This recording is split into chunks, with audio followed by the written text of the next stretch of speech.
नमस्ते फ्रेंड्स, आपका स्वागत है मेरे इस यूट्यूब चैनल पर। आज हम लोग डिस्कस करेंगे आईटी सेक्टर का एक बेहतरीन कंपनी, नाम है लेटेंट व्यू एनालिटिक्स। जी हाँ फ्रेंड्स, इसके बारे में बहुत सारा क्वेश्चन आया मेरे पास कि सर इसमें क्या एक मोमेंटम बना हुआ है, लॉन्ग टर्म के लिए कंसीडर कर सकते हैं नहीं कर सकते, क्या कोई स्विंग ट्रेडिंग अपॉर्चुनिटी है नहीं है, अगर कोई इन्वेस्टर ऑलरेडी इन्वेस्ट करके रखे हैं तो उनका क्या अप्रोच होना चाहिए, एवरीथिंग डिटेल में चर्चा करेंगे फ्रेंड्स। बने रहिए हमारे साथ। चैनल पर नए आए हैं, चैनल को लाइक शेयर एंड सब्सक्राइब करके चलिए ताकि आने वाला हर वीडियो का नोटिफिकेशन आपके पास टाइमली आए और ऐसे ही इन डेप्थ एनालिसिस का आप फ़ायदा उठा पाए और अकॉर्डिंगली कामकाज कर पाए। तो चलिए फ्रेंड्स, शुरू करते हैं आज का ये टॉपिक लेटेंट व्यू एनालिटिक के बारे में। इससे पहले कि मैं वीडियो शुरू करूं, आपको कहना चाहता हूं कि मार्केट अभी अनसर्टेन है, वार लाइक सिचुएशन बना हुआ है, कहीं वार चल रहा है, कहीं और न्यूज़ आ रहा है। तो ऐसे में मार्केट बहुत ज़्यादा उथल पुथल रहेगा, वॉलेटाइल रहेगा। बहुत ज़्यादा आप बिना सोचे समझे कोई भी स्टॉक को एक्यूमुलेट ना करें। अगर proper risk to reward ratio maintain करके समझना चाहते हैं तो आप नीचे कमेंट कर सकते हैं आपका कौन सा स्टॉक है, क्या उसमें एक्यूमुलेट करना चाहिए नहीं करना चाहिए, एवरीथिंग मैं डिटेल में आपको बताने का कोशिश करूँगा। आपका कोई स्टॉक है जिसके बारे में आपको उसको कुछ समझना है, जानना है, लॉन्ग टर्म के लिए व्यू लेना है, तो आप नीचे कमेंट कर सकते हैं बेझिझक। जब से मेरे को टाइम मिलेगा मैं आपको उसके लिए मदद करूँगा। और अगर आपको एक अच्छा पोर्टफोलियो बनाना है, लॉन्ग टर्म पोर्टफोलियो, ताकि आप एक अच्छे समय तक होल्ड कर पाएँ, तब भी आप नीचे कमेंट कर सकते हैं बेझिझक। मैं उसमें भी आपको गाइड करने की कोशिश करूँगा। तो चलिए शुरू करते हैं आज का ये टॉपिक लेटेंट व्यू का ऊपर। लेटेंट व्यू जो है एनालिटिक सर्विसेज प्रोवाइड करते हैं, such as data analytic, consulting, business analytic, insights, ठीक है, advance predictable analytic, data engineering and digital solutions. ठीक है, जैसे आपको पता है कि data is a new fuel. ठीक है, डाटा से ही सब कुछ इन फ्यूचर चलने वाला है। आप किस हिसाब से कामकाज कर रहे हैं, क्या कंज्यूम कर रहे हैं, उस हिसाब से आपको ऐड वगैरह दिखाया जाता है। हर जगह डाटा यूज़ होता है, तो ये सब कंपनी इसको मॉनिटर करते हैं। The company provide services blue chip companies in technology, BFSI, CPG and retail industries and other industries domain. ठीक है, तो हर जगह इनका एक लीडरशिप है, आप कह सकते हैं।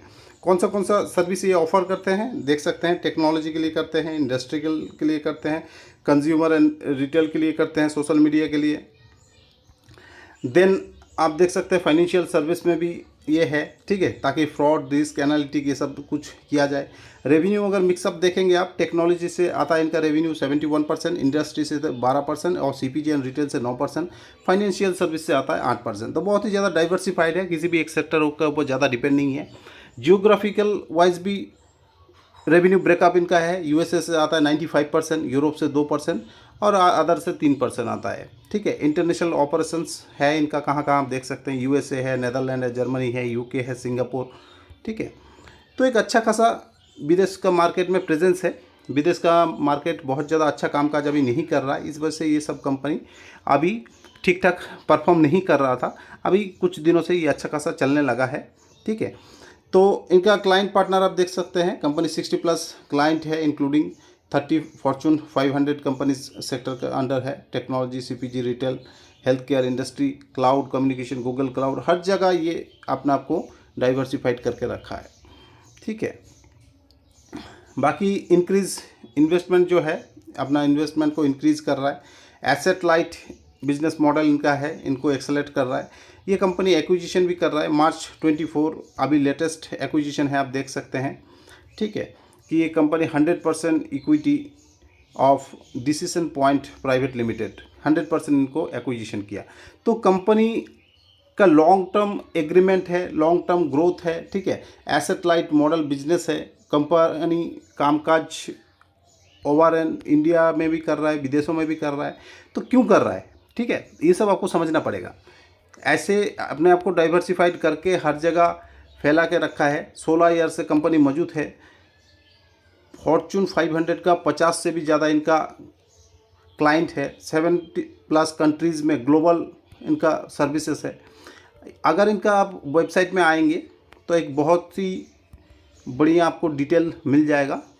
ठीक है, तब आपका समझ में आएगा। ये है इनका पार्टनरशिप, जिनके साथ कामकाज ये करते हैं। ठीक है, सर्विसेज क्या क्या ऑफर करते हैं आप देख लीजिए। टेक्निकल एक्सपर्टीज़ है, डोमेन एक्सपर्टीज़ है, एडवाइजरी सर्विस भी ये प्रोवाइड करते हैं। सॉल्यूशन में देखिए क्या क्या सर्विस देते हैं।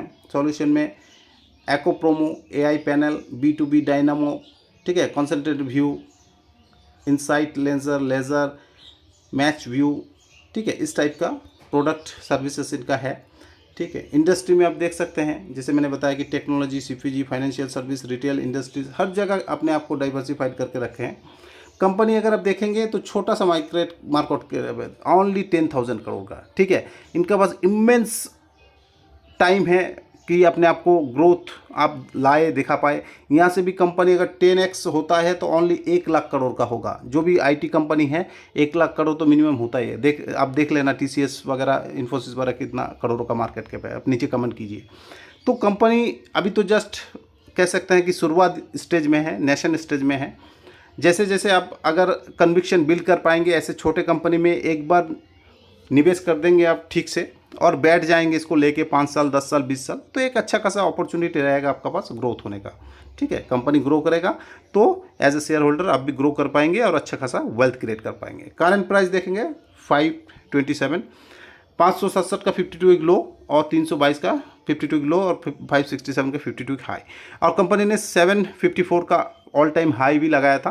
अभी धीरे धीरे ये अप्रोच कर रहा है अपना हाई को आसपास 73 का PE, जबकि इंडस्ट्री का PE अगर देखेंगे तो 36, तो एक प्रीमियम वैल्यूएशन में ये कामकाज कर रहा है। ROC ROE ठीक ठाक है, हम बोल सकते हैं।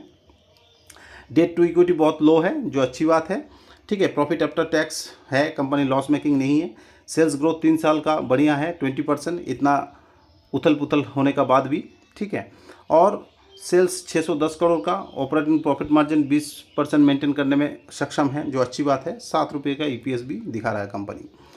अगर आप चार्ट देखेंगे तो चार्ट को देखते आप समझ जाएंगे, कंपनी लिस्ट होता है एक अच्छा बुल मार्केट में और देन गिरते गिरते गिरते गिरते ऑल टाइम 300 के आसपास ये लो लगाता है और वहाँ से धीरे धीरे अपने रिकवर हो रहा है और यू शेप में रिकवर होता जा रहा है, ठीक है। जैसे मैंने आपको बताता हूँ कि यू शेप का एक एग्जाम्पल लगभग चार्ट में, तो ये उसी टाइप का कटोरा सब बना के अपने आप को ऑल टाइम हाई की तरफ लेके जा रहा है। PE अगर आप देखेंगे महंगा है, इसलिए क्योंकि अभी अर्निंग पर शेयर EPS जो है बहुत लो स्टेज में है, EPS है ही नहीं। जैसे ये कवर हो जाएगा, अच्छा अच्छा बड़े बड़े बिल्डिंग बनाना चालू कर देगा तो अपना PE जो है घट के नीचे आ जाएगा, ठीक है। अगर आप पीयर कंपेरिजन देखेंगे तो बहुत बड़े बड़े कंपनी हैं जो 70,000 करोड़, ठीक है, 40,000 करोड़, 40,000 करोड़ का आसपास है, तो लेटेंट भी ओनली 10,000 करोड़ का आसपास है। तो इसका बाद इमेंस टाइम है अपने आप को ग्रो करने का, एक अच्छा खासा ग्रोथ ये दिखा सकता है इन फ्यूचर। बाकी ये सब कंपनी भी अच्छा है, KPIT tech, Tata technology, Tata Elxsi। अगर आप इनको बारे में कुछ जानना चाहते हैं, समझना चाहते हैं तो नीचे कमेंट कर सकते हैं, उसका बारे में मैं आपको वीडियो लाकर समझाने का कोशिश करूंगा। सेल्स आप देखेंगे दिसंबर 2021 में 108 करोड़ था, 145 करोड़, 166 करोड़, जो कि अच्छी बात है, सेल्स बढ़ रहा है। ऑपरेटिंग प्रॉफिट मार्जिन भी ठीक ठाक बढ़ रहा है, ठीक है। देन अगर आप नेट प्रॉफिट देखेंगे, कंपनी 50 करोड़ कमा रहा था, 52 करोड़, 47 करोड़, ठीक है। प्रॉफिट में प्रेशर है क्योंकि सेल्स में भी देख रहे हैं कि उस हिसाब से ग्रो नहीं हो पा रहा है, मार्जिन को मेंटेन नहीं कर पा रहा है। ओवरऑल एक अच्छा सिनेरियो नहीं चल रहा है IT सेक्टर का पिछले 2 सालों से, ठीक है। हर IT सेक्टर गिर रहा है, पड़ रहा है, ठीक है। बड़े बड़े कंपनी भी अपना ऑल टाइम हाई लो का पास कामकाज कर रहे हैं, जैसे आप देख सकते हैं इन्फी को देख सकते हैं, विप्रो को देख सकते हैं, LTI माइंट्री को देख सकते हैं, ठीक है। अभी बहुत ज़्यादा उथल पुथल चल रहा है। जैसे ये सब ठीक हो जाएगा, एक अच्छा खासा ग्रोथ आपको दिखाएगा, लेकिन ग्रो फिर भी कर रहा है। 12 करोड़, 26 करोड़, 73 करोड़, 80 करोड़, 105 करोड़, 122 करोड़, 145, 126, ठीक है। ट्रेलिंग 12 मंथ में सेल्स देखिए 610, एवर हाइस्ट एवर सेल्स है। तो ऐसा कोई प्रॉब्लम नहीं है, ठीक है, लेकिन आपको टाइम लगेगा, ठीक है। कोई भी न्यूज़ तुरंत इसमें आएगा तो हो सकता है थोड़ा बहुत गिर भी जाए। एक साल में अच्छा परसेंट CAGR दिखा रहा है 46% तक का, ठीक है। कंपाउंडेड प्रॉफिट ग्रोथ 10 साल में 35%, जो कि अच्छी बात है। तो धीरे धीरे अपना ट्रैक रिकॉर्ड कंपनी ठीक ठाक करता रहेगा और अच्छा खासा कामकाज करता रहेगा। सेल्स ग्रोथ, रेवेन्यू ग्रोथ अच्छा दिखा रहा है, प्रॉफिट ग्रोथ, ठीक है।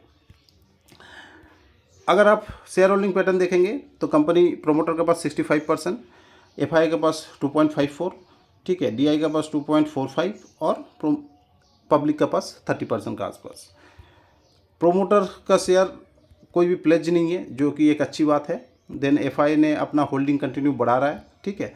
देन DI का देखेंगे तो DI का भी ठीक ठाक है, पिछले कई क्वार्टर से ये बढ़ा रहा है और पब्लिक का भी कंटिन्यू ठीक ठाक है। अगर रिटर्न अब देखेंगे, कोई भी इन्वेस्टर किसी भी टाइम फ्रेम में रिटर्न अच्छा कमाया है, ठीक है, लेस 1 वीक, क्योंकि 1 वीक में ज़्यादा बहुत वोलाटाइल है। तो ऐसे में अगर आपको ये स्टॉक थोड़ा गिरावट में मिलता है तो आप एक्यूमुलेशन के लिए सोच सकते हैं। वॉल्यूम अगर देखेंगे तो वॉल्यूम भी अच्छा खासा कामकाज चल रहा है, 31%, 38%, 38%, तो एक अच्छा खासा वॉल्यूम बेस कामकाज कर रहे हैं। अगर आप चार्ट देखेंगे, ये वीकली चार्ट है, राउंडिंग बॉटम का एक बेहतरीन एग्जांपल आप देख सकते हैं। जैसे मैंने आपको बताता हूँ कि राउंडिंग बॉटम जो एक्सेप्ट है मार्केट में कामकाज करते हैं, बहुत सारा स्टॉक है आप देखेंगे जिनमें बहुत ही ज़्यादा ओवर प्रीमियम वैल्यूशन में लिस्ट होता है या मार्केट में एक बुल रन का टाइम पे आता है, देन स्टॉक गिरते गिरते अपना ऑल टाइम लो को अप्रोच करता है, देन कुछ दिन वहाँ पे कंसोलिडेट होता है, कंसोलिडेशन होने के बाद धीरे धीरे अपना ग्रोथ लाइन में चलता रहता है और धीरे धीरे चलते चलते कब ये अपने जो ऑल टाइम हाई है इसको काट के ऊपर चला जाएगा आपको पता ही नहीं चलेगा, ठीक है, और ऐसे करके ये भाग जाएगा। तो ऐसे राउंडिंग बॉटम स्टॉक को अगर आप नीचे लेवल में समझ जाते हैं कि हाँ ये इस टाइप का कामकाज करेगा, इन फ्यूचर आएगा, लेकिन इस टाइम में पकड़ने के लिए आपको हिम्मत होना चाहिए, आपका पास वो कन्विक्शन होना चाहिए। नहीं तो ऐसे टाइम में बहुत ज़्यादा बैड न्यूज़ आता है, कंपनी तो डूब जाएगा, मर जाएगा, लूट जाएगा, बहुत टाइप का बैड न्यूज़ आता है। अगर आप होल्ड करते हैं तो भी आप इसको बेच के निकल जाएंगे, होल्ड नहीं कर पाएंगे, इतना आपका पास न्यूज़ फ्लो होगा। फिर धीरे धीरे कंपनी जैसे ऑल टाइम हाई को अप्रोच करेगा, देन सारे गुड न्यूज़ आपका पास आने लगेगा। कंपनी तो रिकवर कर गया, कंपनी ने अच्छा काम काज किया, हाईएस्ट एवर प्रॉफिट है, हाईएस्ट एवर ग्रोथ है, ये है वो है करके, देन आपको अफसोस होगा मैंने क्यों बेच दिया इसको, ठीक है। तो कंपनी को आप स्टडी कीजिए, स्टडी करके फिर उन पे एंटर कीजिए, ना कि कोई भी स्टॉक देखा आपने कि अच्छा खासा गिरावट है, एंटर करके और आपको उसके बारे में कुछ पता ही नहीं है कि मेरे को उसको होल्ड करना चाहिए, नहीं करना चाहिए, होल्ड करना चाहिए तो क्यों करना चाहिए, ठीक है।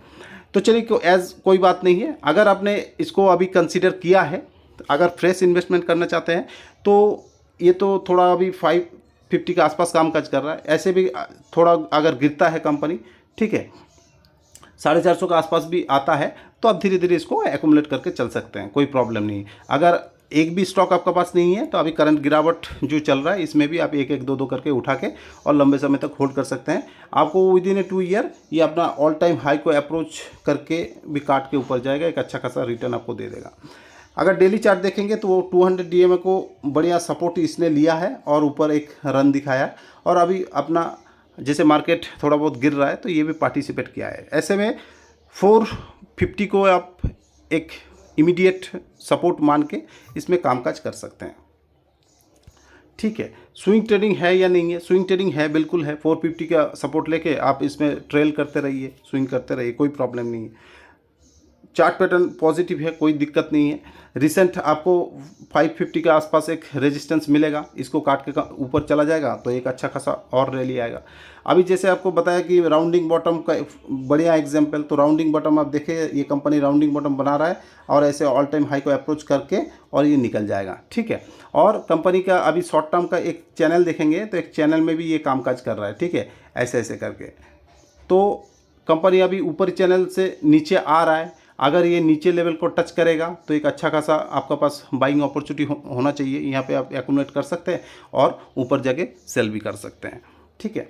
तो ये आपका ऊपर डिपेंड कर रहा है कि आप क्या है, आप शॉर्ट टर्म में 10% 20% लेके खुश हैं, नहीं तो सिंगल ट्रेड ऐसे स्टॉक को आइडेंटिफाई किया आपने और लंबे समय बने रह के एक अच्छा खासा वेल्थ क्रिएट करना चाहते हैं। एवरीथिंग डिपेंड अपॉन यू, ठीक है। अगर आप बहुत ज़्यादा एडवांस हैं, स्विंग करना आता है तो आप कर सकते हैं, उसमें भी एक अच्छा खासा रिटर्न निकलते हैं, ठीक है। ले ही कर पाते हैं तो भी एकदम शॉर्ट टर्म में अच्छा खासा स्टॉक अगर गिरावट में मिले उनको होल्ड कीजिए, लंबे समय में बाई करते रहिए, एक्यूमुलेट करते रहिए और लंबे समय तक बैठे रहिए जब तक उसमें कुछ बैड न्यूज़ ना आए एज सच कंपनी की तरफ से या मैनेजमेंट की तरफ से। आप उसको लंबे समय तक होल्ड कीजिए, वो भी आपको एक अच्छा खासा रिटर्न देके जाएगा, ठीक है। अगर आप 1 लाख रुपया भी इन्वेस्टमेंट करके चलते हैं आईटी सेक्टर में, छोटे कंपनियों में, मझली कंपनियों में, तो अगर आपको मिनिमम से मिनिमम रिटर्न भी देता है 26% का CAGR, ठीक है, तो 20 साल में आप उस 1 लाख को 1 करोड़ में भी तब्दील कर सकते हैं फ्रेंड्स, ठीक है। ये स्टडी बोल रहा है, लेकिन 1 लाख क्या एक ही कंपनी में आपको लगा देना है? जी नहीं, 1 लाख को आप 4 पार्ट में कर दीजिए, ठीक है, कुछ हाई स्टॉक, कुछ माइक्रो कैप स्टॉक, कुछ स्मॉल स्टॉक, ठीक है, KPIT, Tata Elxsi, then Happiest Mind, then Latent View, इस टाइप का स्टॉक जिसको CAGR ग्रोथ अच्छा लग रहा है, अच्छा करेक्शन में आपको मिल रहा है, 1 लाख रुपया पूरा IT स्टॉक में आपको लगाना है। एज ए रिटेल इन्वेस्टर मैं बात कर रहा हूँ, कोई कोई तो 10 लाख भी एक एक स्टॉक में लगाते हैं, उनका बात नहीं कर रहा हूँ मैं। एज ए रिटेल इन्वेस्टर आप उसको 4 पार्ट में, 3 पार्ट में, ठीक है, 2 पार्ट में डिवाइड करके 2-4 स्टॉक में लगा दीजिए और लंबे समय तक अगर होल्ड करेंगे तो 1 लाख से भी 1 करोड़ तक का जो सफ़र है ये भी स्मूथली निकल जाएगा आपका। 20%, 26% CAGR भी आपको मिलता है तो। लेकिन इसके लिए अगर फ्रेंड टाइम आपको देना पड़ेगा 20 ईयर्स, क्योंकि 1 लाख जैसे छोटे रकम से अगर आपको करोड़ों कमाना है, करोड़ों का जर्नी सफ़र तय करना है तो आपको टाइम देना पड़ेगा, ठीक है। अगर इसी 1 लाख का जगह आप 10 लाख लगा दीजिए तो टाइम और कम हो जाएगा, वो आपको 10 साल में ही हो जाएगा पूरा, ठीक है। तो ये डिपेंड करता है कि आपका कैपिटल कितना है, आपका पास टाइम कितना है, ठीक है। मार्केट में इमेंस अपॉर्चुनिटी है, ठीक है, डिपेंड करता है कि आपका पास कितना अपॉर्चुनिटी है, आप कितना लगाना चाहते हैं, कितना अवेल करना चाहते हैं। आई होप फ्रेंड, आशा करता हूँ ये वीडियो आपको अच्छा लगा है। ये छोड़ के भी कोई भी टॉपिक आपको समझना है तो नीचे कमेंट कर सकते हैं बेझिझक, उसका बारे में वीडियो लाने का कोशिश करूँगा। डीमैट अकाउंट नहीं है, नीचे लिंक दे रहेगा, demat account, trading account open कर सकते हैं, मल्टीपल डीमैट अकाउंट ओपन करके IPO अलॉटमेंट चांसेस बढ़ा सकते हैं। एक अकाउंट स्विंग ट्रेडिंग के लिए, एक लॉन्ग टर्म इन्वेस्टिंग के लिए बनाना चाहते हैं तब भी आप लिंक यूज़ करके अकाउंट को ओपन कर सकते हैं। तो thank you friends, have a nice day.